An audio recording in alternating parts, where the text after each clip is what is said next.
beberapa lagi tempat di mana enak cemar ni terhasil, iaitu tangki septik. Tangki septik ni yang ada dekat mana? Kawasan-kawasan rumah kan. Kalau kawasan rumah tu menggunakan tangki septik lah. Kemudian kita ada tangki air off. Tangki air off ni lebih kurang macam tangki septik juga. Kemudian kolam pengoksidaan. Kolam pengoksidaan ni kan ada dalam bahagian primary treatment dan juga secondary treatment kan. So dekat situ pun ada juga endap cemar yang termendak ke bawah. Dan juga proses kerpasan kimia. Proses kerpasan kimia ni adalah apabila semua lepas air sisa tu telah dirawat, akhirnya akan ada endap cemar kan. So endap cemar tu lah akan diproses lagi, itu dinamakan proses kerpasan kimia sampai sludge tu kering. Okay. Mengapa kita perlu mengolah endap cemar ni?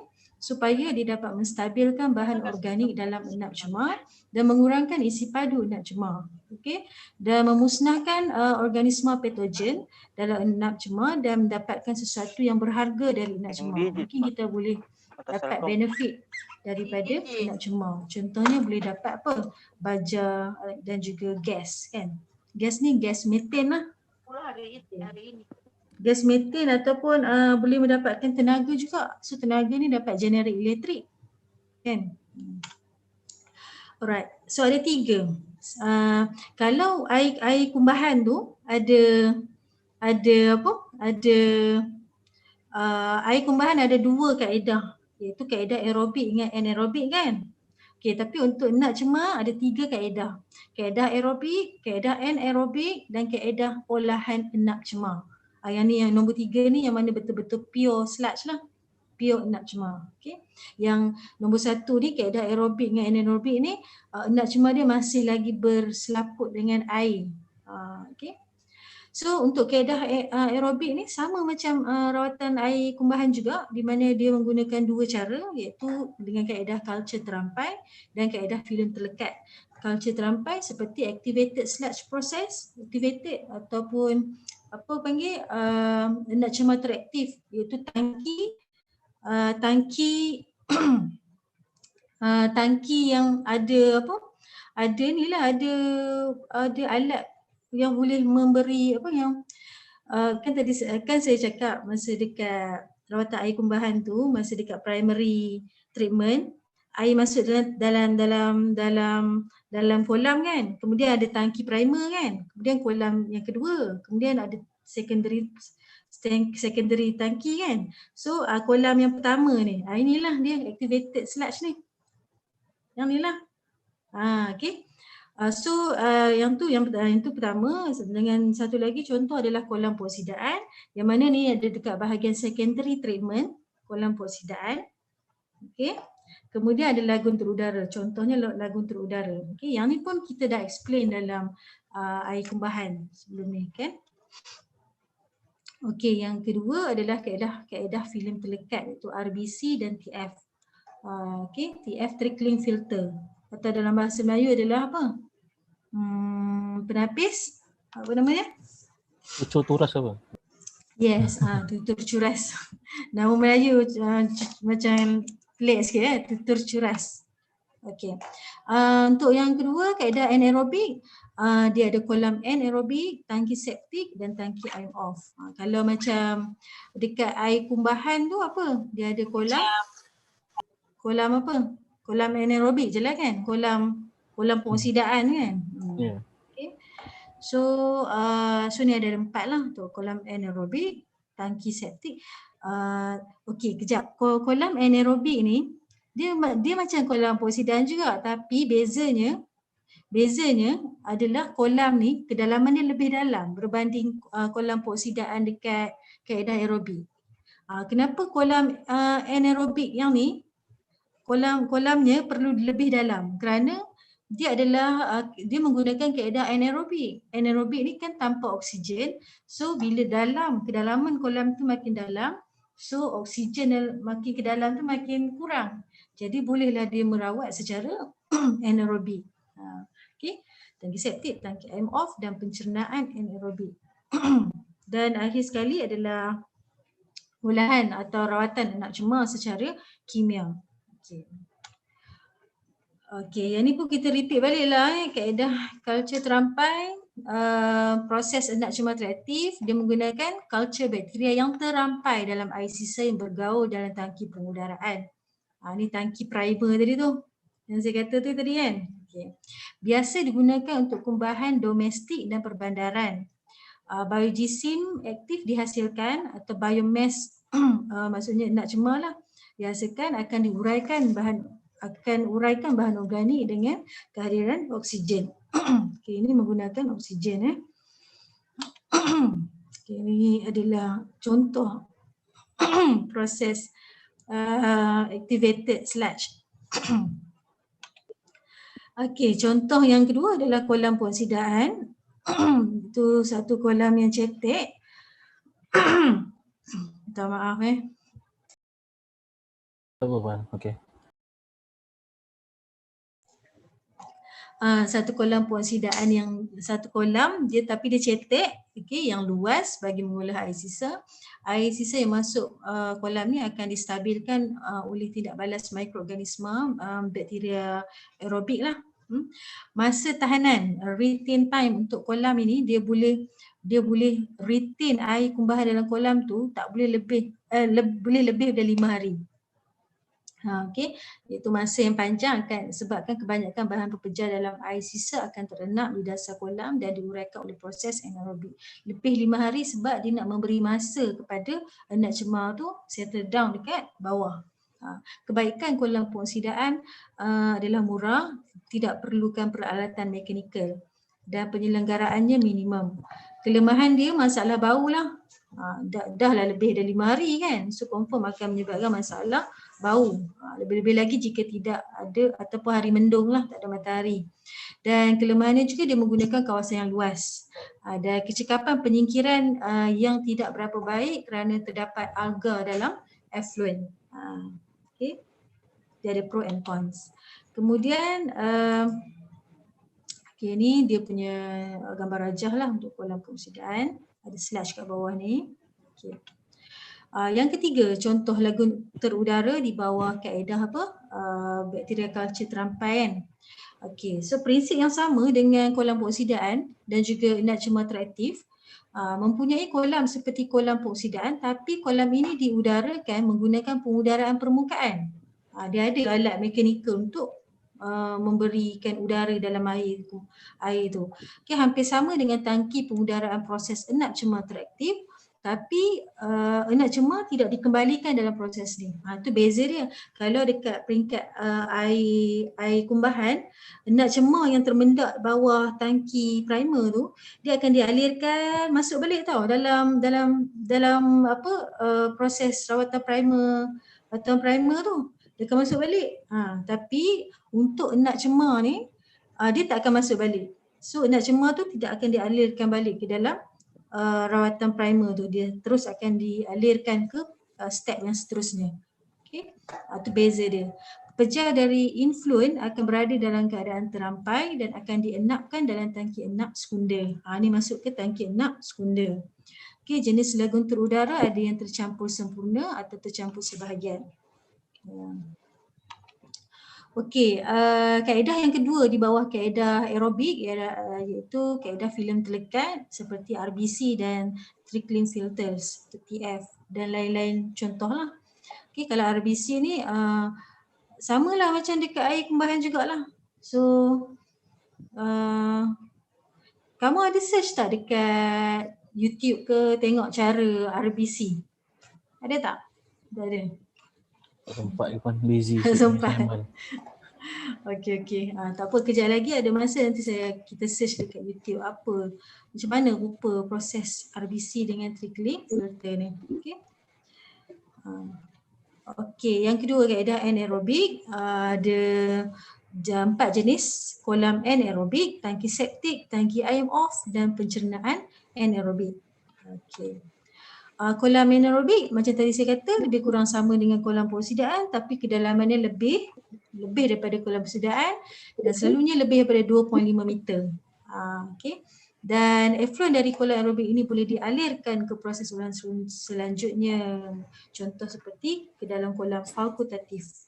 Okay, kelemahan dia adalah menghasilkan bau busuk disebabkan pelepasan gas hidrogen sulfate.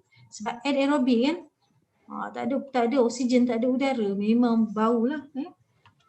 Dan ni yang pertama. Yang kedua, tangki septik.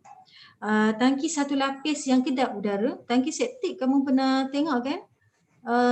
Kalau macam dekat rumah-rumah kampung ke, macam rumah sekarang pun ada, tapi kita tak nampak lah sebab dia dekat bawah, dia dah kat bawah tanah kan. Tapi dekat kampung-kampung tu kita boleh nampak belakang rumah ada satu tangki, panggil kerek. Macam tanda curah lah kan. Tanda curah kan. So dia macam tu lah. Okay, digunakan bagi mengolah air sisa dari rumah-rumah persendirian dan juga institusi yang tidak mempunyai sistem pembentungan yang berpusat. Dia banyak dipraktikkan kerana murah, boleh berbentuk segi empat ataupun silinder dan mempunyai dua kebuk. Dua kebuk isi padu, kebuk satu lazimnya 2 kali ganda lebih besar daripada kebuk yang kedua. Sebab apa? Sebab bila air kumbahan najis-najis yang keluar daripada rumah masuk ke tangki ni, dia mestilah perlukan space yang besar kan. Kalau space dia kecil, memang melimpah ruah lah kan air-air dengan najis-najis tu. So kalau kita tengok gambar macam ni, ni air daripada rumah. So air ni akan masuk ke dalam satu ruangan. Ada dua ruang dekat tangki septik ni. Jadi najis kita yang berat-berat tu dia akan terus termendap ke bawah ni. So air yang kat atas ni akan dialirkan. So air kat sini masih ada lagi nak cemar. So dia akan masuk ke tangki yang bahagian kedua ni. So nak cemar kat sini, laju air dia lebih laju berbanding kat sini. So kalau sini laju, nak cemar yang bersaiz besar, yang berat akan cepatlah mendap kan. Dia tak ada masalah. Tapi bila sampai ke sini, air tu dah mula slow berbanding sini kan. Jadi bila slow adalah masa nak cemar tu boleh termendap ke bawah kan. So air yang selebihnya tu dia akan keluarlah. Kekam ni apa? Baru nak tanya. Kekam ni adalah macam sisa pepejal yang terampai. Maksudnya macam kalau ada grease ke, minyak-minyak campur-campur minyak ke, buih-buih ke apa yang itu kekam. Kekam ni ada tak explanation tentang kekam? Tak ada. Okey, tak ada tentang kekam. Ni macam ni lah, macam ni. Lemak dan bahagian ringan terapung sebagai bahan siring, skim. Lapisan ini mengurangkan bau busuk pencernaan nak cemar. Ni kelebihan dia dapat melindungi pembebasan gas busuk daripada air sini. Tapi yang ni kalau banyak sangat pun, penuh sangat pun tak boleh juga. Nanti kalau ada maintenance, dia akan buanglah juga benda ni. Okay, prinsip olahan. Secara prinsipnya tangki septik ni berfungsi macam mana? Air sisa masuk dalam kebuk tadi, pepejal terampai mendap dalam kebuk pertama membentuk nak cemar, dan manakala yang kekam tadi akan terapung ke atas. So nak cemar terenap mengalami pencernaan anaerobik. Sebab apa? Sebab tak ada udara lah, sebab dia telah dilindungi oleh kekam, dan tangki septik ni pula memang tertutup kan. Okay. So pepejal terampai yang tidak terenap akan ditolak ke kebuk kedua dan terenap di situ. Pencernaan anaerobik berlaku. Nak cemar tidak tercerna perlu dinyahkan setiap 3 hingga 5 tahun sekali. Kalau kamu perasan ada lori IWK datang sedut. Kan? Kalau rumah yang pattern lama, rumah perumahan pattern lama tu, lori tu terpaksa, yelah kat belakang rumah sempit kan, lorong-lorong. Kalau rumah lama-lama, lorong-lorong belakang rumah tu sempit kan. So lori tak muat nak masuk. Jadinya apa? Dia akan muat masuk pipe daripada depan rumah lah, melalui ruang tamu rumah kita sampai ke tangki septik belakang rumah kita. Sedut lah. Kalau tak sedut apa jadi? Sumbat pun jadi penuh. Tersumbat kan.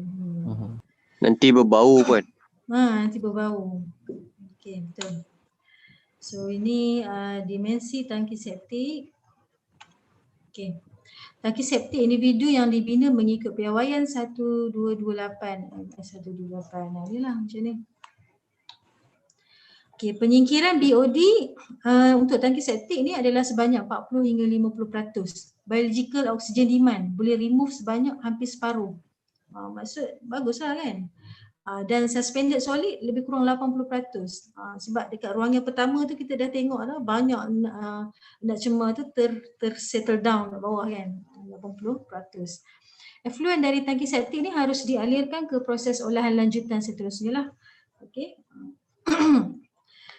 Dia bukan boleh terus lepas ke longkang-longkang ke apa semua, tak boleh. Kalau dia nak dilepaskan ke longkang juga, longkang tu sendiri mesti mempunyai ciri-ciri penyerapan.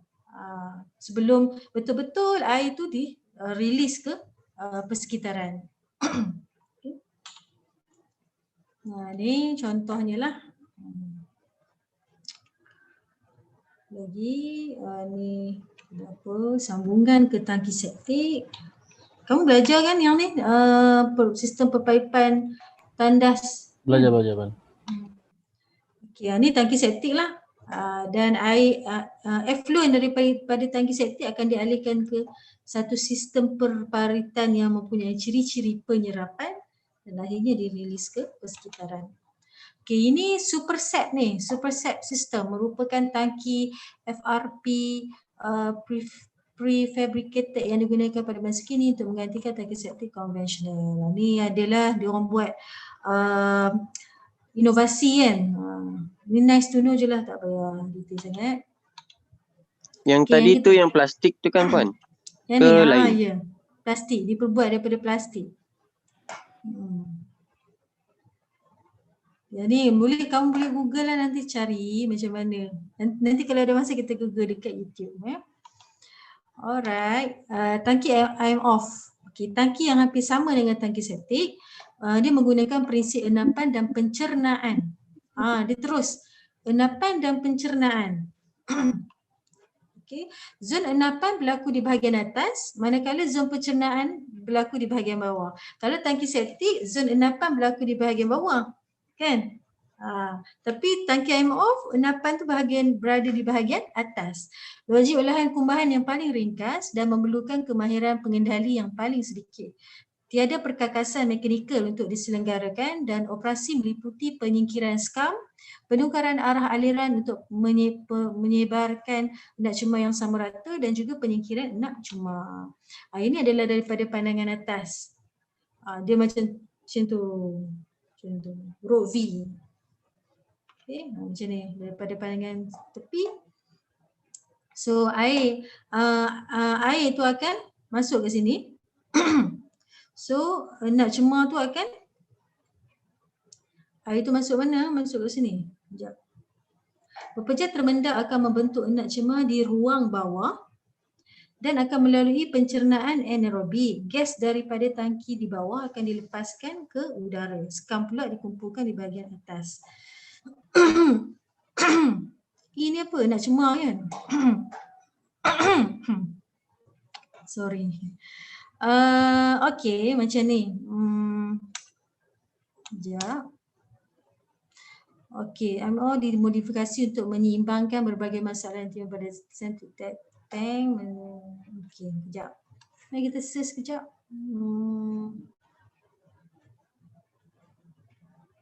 Sekejap. Mari kita search sekejap. Tangki I'm off. YouTube kan.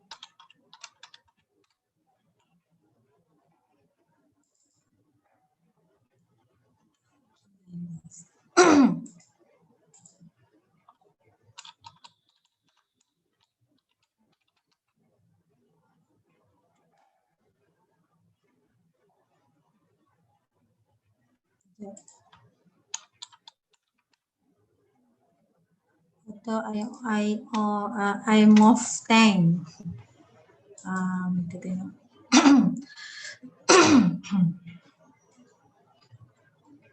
Ni.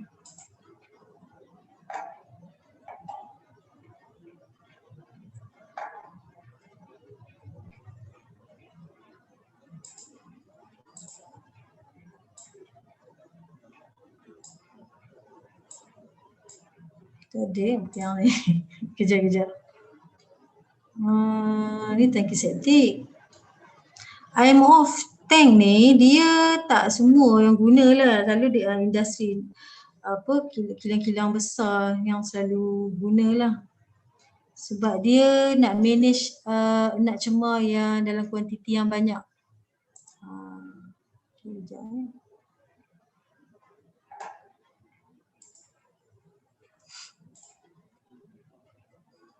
Mana ni kami dah tengok sekejap.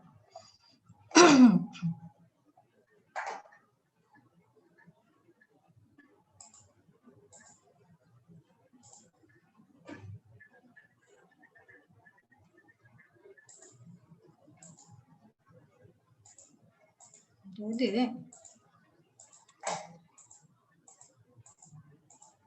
tak ada juga. Okey, kejap.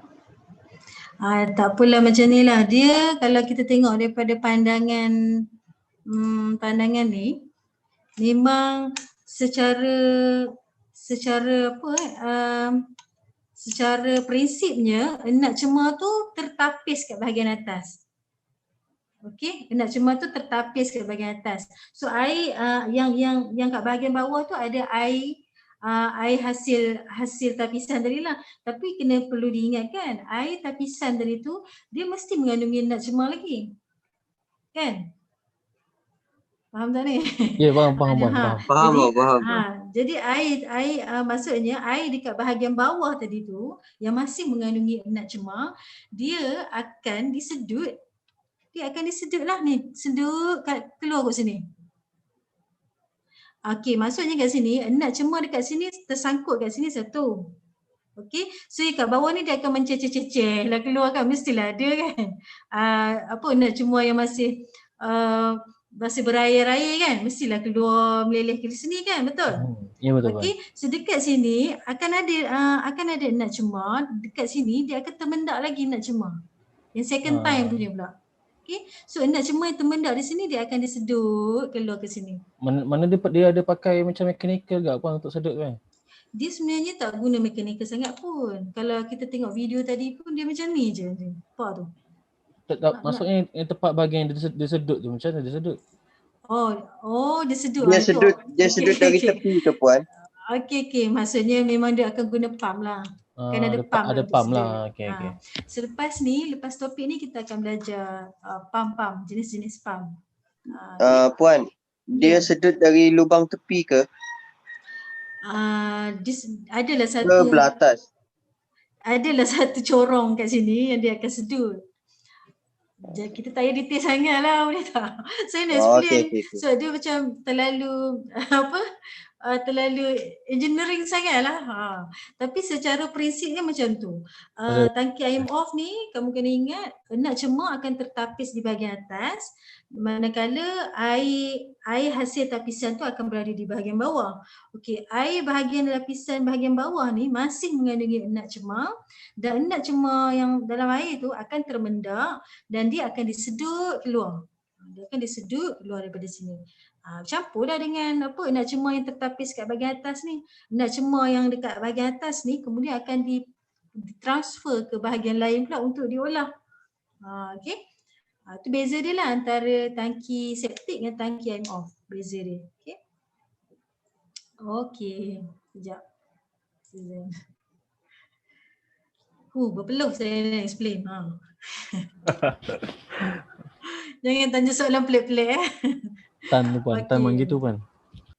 Aku pula. Alright, okay, itu tangki IMOF. Okay, kita masuk yang bahagian 3. Tadi kaedah aerobik, mana ada 2 jenis, iaitu bakteria terampai dengan bakteria filium terlekat kan. Kemudian kaedah yang kedua anaerobik, iaitu ada 4 tadilah. Ada tangki septik lah, tangki IMOF, kolam anaerobik. Kemudian kita masuk yang ketiga iaitu olahan enap cemar, iaitu secara kimia, dirawat secara kimia. So ada tiga cara. Yang pertama dia diolah dan dirawat dengan bahan kimia. Kemudian dia akan dilupuskan secara separa ataupun last sekali adalah dilupuskan secara utama. Okey, untuk olahan ni ada 3. Okey.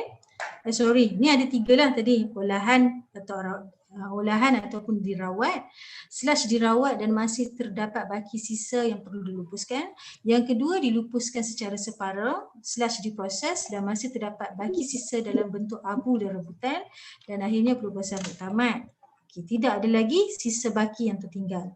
Terus lupus, habis terus. Kita tengok untuk olahan atau rawatan, dia ada tiga proses, iaitu pertama pemegatan, yang kedua penstabilan, yang ketiga penyah air.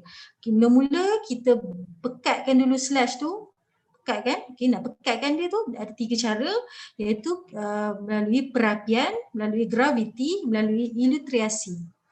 Yang kedua, lepas dah pekat, kita nak stabilkanlah larutan tu.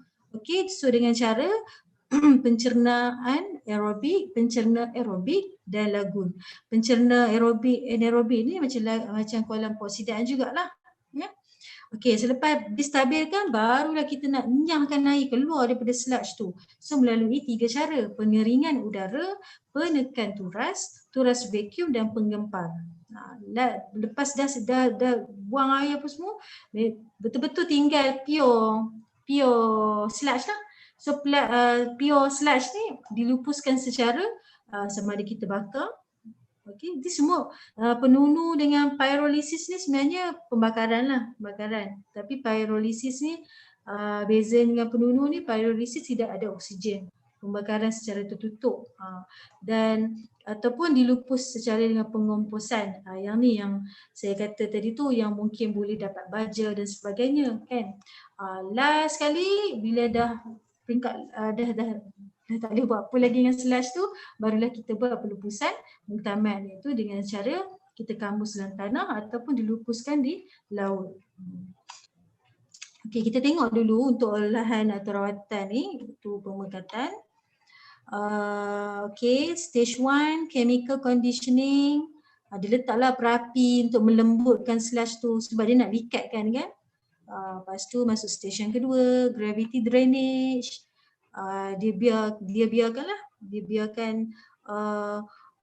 larutan sludge yang dia dah pekatkan itu dibiarkan dan dia akan maksudnya dia biarkanlah untuk proses yang seterusnya, dia nak buang air kan. Seketiga barulah dia buang air, dewatering. Pemekatan, perapian, menambah bahan kimia untuk memekatkan sludge, contohnya menggunakan ferrum chloride, kalsium hidroksida dan kapur. Kemudian sludge dibiarkan terenap secara graviti, proses sebelumnya air. Ini untuk penstabilan lah kan. Yang ketiga, ilutriasi, proses membasuh sludge untuk menyingkirkan pepejal halus yang sukar dinyah airkan. Ni proses dia. Kamu kena ingat perapian, ditambah bahan kimia, graviti dibiarkan, kemudian ilutrasi dia nak bancuh sludge tu lah, untuk menyingkirkan pepejal halus yang sukar. Kemudian baru dia masuk ke bahagian penstabilan, itu dengan cara dicernakan secara aerobik dan anaerobik. Dia samalah macam kolam peoksidaan jugalah. Cuma bezanya kalau dalam air kumbahan tu, kolam peoksidaan dia terbuka. Dan kalau yang kolam aerobik dia terbuka dan cetek. Kalau kolam anaerobik dia terbuka dan dalam. Itu kalau air kumbahan. Tapi kalau dalam nak cemar yang ini, dia kolam peoksidaan dia tertutup. Tertutup. Dia ada satu tangki khas untuk nak cemar lah. So ini anaerobik tertutup. Pernah nampak tak kat tepi jalan, kat kilang-kilang apa semua kan, ada kan struktur macam ni kan? Ada Puan, ada nampak. Yang ni pula yang secara aerobik. Proses sama seperti anaerobik, cuma ini sistemnya terbuka, perlukan oksigen untuk bakteria aerobik dan kedalamannya sedikit cetek berbanding anaerobik. Dan yang terakhir adalah lagun. Sludge dimasukkan ke dalam lagun yang berbentuk seperti kolam peoksidaan juga. Tinggi air di antara 3 hingga 5 meter, tebing sisi dan dasar kolam perlu mempunyai pelapik yang tidak telap air. Kena ada waterproof lah. Dan nyah sludge dilakukan 7 hingga 15 tahun sekali. Okey, proses yang terakhir di bawah olahan dan rawatan enak cema adalah nyah air. Iaitu dengan cara pengeringan udara, penekan turas, turas vacuum dan juga penggempar. Okey. So yang ni proses pengeringan udara. So slash tu disebar-sebarkan di atas tanah, tapi bukan tanah macam tu je. Tanah tu mestilah dilengkapi dengan adalah sistem perpaipan bawah tanah dia kan, untuk nak tangkap air daripada nak cemar tu kan. Dia tak boleh sewenang-wenangnya dilepaskan ke tanah macam tu je kan. Okey, ni proses pengeringan di udara. Dikeringkan di atas lapisan pengering yang mempunyai saliran. Kecondongan untuk kawasan ni dia adalah lebih daripada 1/200 supaya dia condong macam ni lah, condong macam ni supaya air tu dapat dikumpulkan, dialirkan masuk ke dalam sistem paip bawah tanah. Kemudian ni contoh lagi. Pernah tengok ni kat Malaysia, saya rasa tak ada ni sebab kat Malaysia macam mana cakap kalau ada pun mungkin kawasan-kawasan industri terkilang-kilang yang besar lah, tapi benda ni kan perlukan kawasan yang luas kan. So kita tanah tak banyak, jadi nak jimat kan dia memang jarang lah nak buat cara macam ni. Kaedah yang paling biasa dia guna bakar je, bakar. Alright, ni penekan turas. Sludge dipam perlahan-lahan di antara cakera pelapis, tekanan dikenakan di antara cakera, air yang terlepas akan dialirkan semula ke loji rawatan sisa. Proses ini biasanya dilakukan selepas proses perapian, dan kek enak cemar yang terhasil adalah sebanyak 40%. Jadi dia dapat singkirkan, katakanlah banyak ni kan, 100% kan enak cemar tu. Bila dia melalui proses penekan turas ni, air dapat disingkirkan sebanyak 60%, yang tinggal pepejal tu 40%. Kira banyak jugalah kan. Alright. Yang ni kita sebut sebagai kek enak cemar. Setelah air dinyah keluarkan daripada sludge, hasilnya kita sebut sebagai kek enak cemar. Sludge cake. Okey, ni lagi contoh turas vacuum. Seperti pam hampa gas, mempunyai drum hampa gas yang berputar. Kitaran drum antara 2 hingga 9 pusingan seminit. Seminit dalam 9 kali pusing. So memang laju lah. Laju ke? Tak laju sangat lah. Seminit je kan.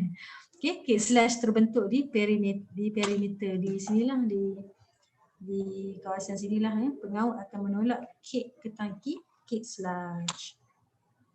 Mampu menyingkirkan lebih daripada 70 hingga 85% air.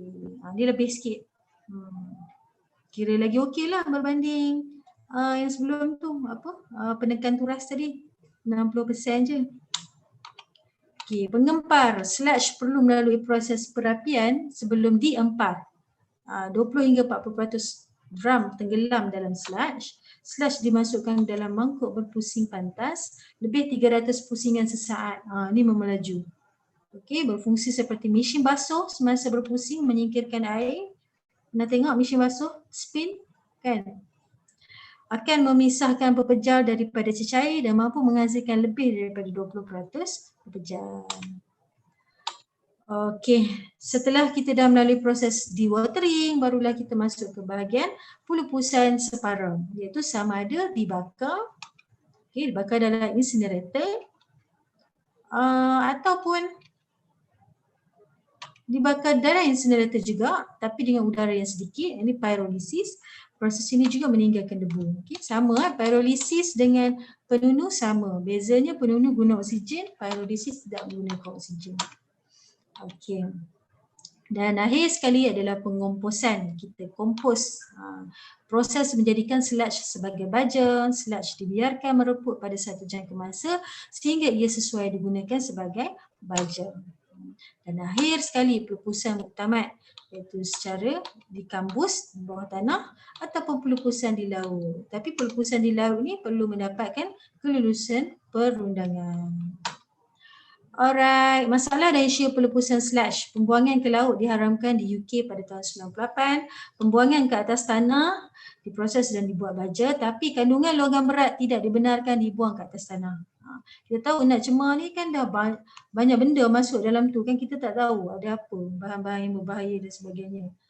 Jadi kena check jugalah konten tu sebelum dia lupuskan ke landfill. Okey. Incinerator pilihan yang popular. Kalau di Malaysia, di mana? Semenyih. Semenyih ada mesin incinerator. Kan? So ini gambaran. Ni yang pipe-pipe ni, dalam ni lah ada endap cemar tadi tu. Okay. Ni nampak tu, yang hitam ni kek kan? Ni sludge kek kan? Dia buat dalam bentuk gumpal-gumpal-gumpal kan? Macam kek lah. Ni. Contoh lagi, ni dah habis dah ni. Ni boleh, ni ready to compose lah ni. Okey, cara pelupusan cara pelupusan air sisa. Ni air sisa daripada sludge tadi. Okey, iaitu dengan cara pencairan, dia perlu dicairkan dan juga dan selepas dicairkan dia perlu dialirkan. Dialirkanlah secara pengairan terbuka ataupun pengairan sub permukaan. Pencairan, kesesuaian pencairan kumbahan yang baru. Bahan terampai dan mudah mendap telah diasingkan. Air dicampurkan dengan rata bersama kumbahan. Badan air mempunyai kandungan DO yang tinggi. Cuma di sini saya nak kamu cari apakah boleh carikan saya satu standard piawaian pencairan air sisa daripada nak cemar. Air sisa air yang masuk kita sebut effluent, influent kan. Air yang keluar daripada proses kita sebut influent kan. Okay. So saya nak kamu cari standard piawaian air influent tu berapa. Kamu cari BOD, cari COD. Yang keluar bukan effluent ke? Yang masuk influent, yang keluar effluent. Saya sebut balik tadi. Terbalik. Okay, yang masuk in, influent, yang keluar effluent. Okay. So saya nak kamu cari piawaian kualiti air effluent. Okay, tak banyak. Saya nak kamu cari BOD, COD dengan ni suspended solid, SS.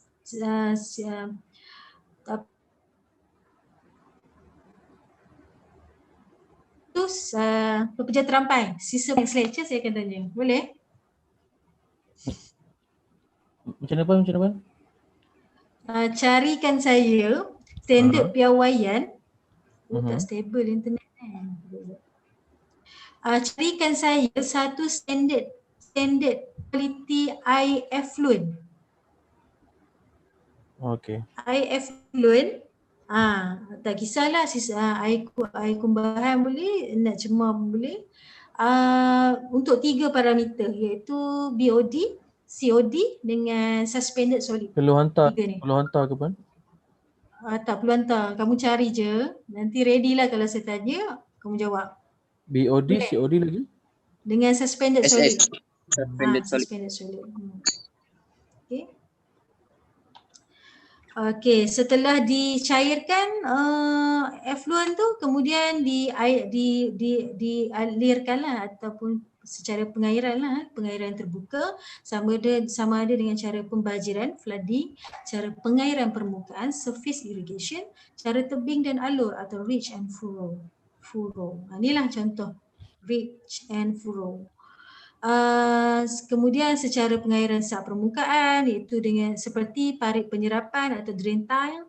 Dia buat parit tapi dilengkapi dengan sistem penyerapan lah. Kemudian seperti hole irrigation. Kemudian pelupasan effluent dalam air sungai mengikut standard A dan B, dan last kali pelupasan effluent di laut. Yang ni lah yang saya kata tadi tu, standard A dan standard B ni. Dia Standard A ni dia kena, standard A dengan standard B mana lagi strict? Standard A kot. Ikut. Okay, standard A kat mana air tu? Aduh, lupa Air tu pun. dekat apa? Hulu ke hilir? Dekat awal-awal. Awal-awal. Awal-awal tu Hulu apa? kan? Hulu. Hulu. So standard B hilir. So yang tugasan saya bagi tadi tu, yang tadi tu ni. Jadi standard apa ni? Standard Standard A. standard B lah, standard B. Hilir ni kan dah sampai ke hilir ke? Apalah, kamu carilah yang ni. Sama ada standard A atau standard B. Kamu cari Ya Wan, Okey. pencairan. Pencairan. Yalah pencairan parameter tu lah macam Oh yang tadi tu lah. yang tadi tu lah. Kalau macam dalam nak cemar tu BOD dia katakanlah ada 1000 mg per liter. So setelah dia melalui proses-proses rawatan yang kita dah cerita tadi ni, last sekali air effluent dia tu perlu melalui pencairan. So berapa standard pencairan yang perlu dia ikutilah sebelum dia dialirkan ke persekitaran. Okey, kita semula air sisa dan nak cemar. Air sisa pengairan. Okey, air sisa yang topik yang ke-10 kita belajar tu, effluent dia tu sesuai untuk pengairan tanaman, cucian untuk gardening, air untuk air taman rekreasi, untuk aktiviti pembandaran, industri dan juga air minuman. Tapi air daripada nak cemar untuk topik yang 11 ni, air dia air dia tak sesuai lah untuk minuman dan sebagainya. Sebab apa? Sebab nak cemar ni kan lagi air dalam dia kan lagi apa orang kata kotor lah berbanding dengan air sisa ni kan. So nak cemar nak cemar ni last kali akan dijadikan baja, pindaan baja dan sebagainya lah. Okey, ni contoh sludge yang dibuat bata. Ni batu-batu bata ni saya tak tahu lah sama ada dia guna untuk apa ni. Mungkin dia buat lah kot apa ni landscape yang ringkas-ringkas kan. Okey, settle untuk topik ke-11. Ada apa-apa soalan? Okey Wan, faham. Cuma Faham yang ke semua? assignment tadi tu yang tu je lah, BOD, COD tu lah. 3 benda tu. Baik. Sama ada standard A atau standard B. Atau saya rasa standard B kot. Standard A tu air mentah kan? Betul tak? Okey, sekejap saya nak tunjuk apa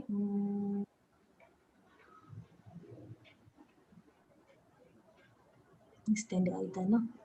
Standard untuk kegunaan rawatan air mentah. Tak apalah, tak payahlah.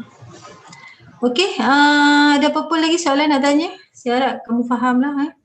Faham Wan. Jazirah okey ke? Okey.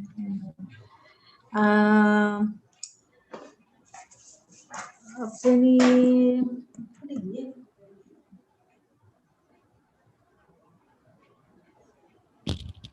tak apalah, mungkin nanti kita cari satu sesi.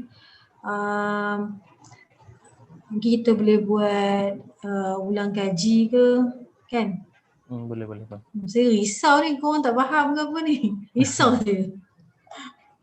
Tapi soalan exam jangan risau tak adalah susah sangat Senang Wan senang je. Dia senang kalau korang baca apa? Nota. InsyaAllah. Okey, kalau tak ada apa lagi kita boleh dismiss kelas. Sekian, terima kasih. Mohon maaf kalau ada silap kata ke atau tak faham ke apa. Okey, Assalamualaikum warahmatullahi wabarakatuh. Waalaikumsalam warahmatullahi wabarakatuh. Terima kasih Wan. Terima kasih Puan. Sama-sama.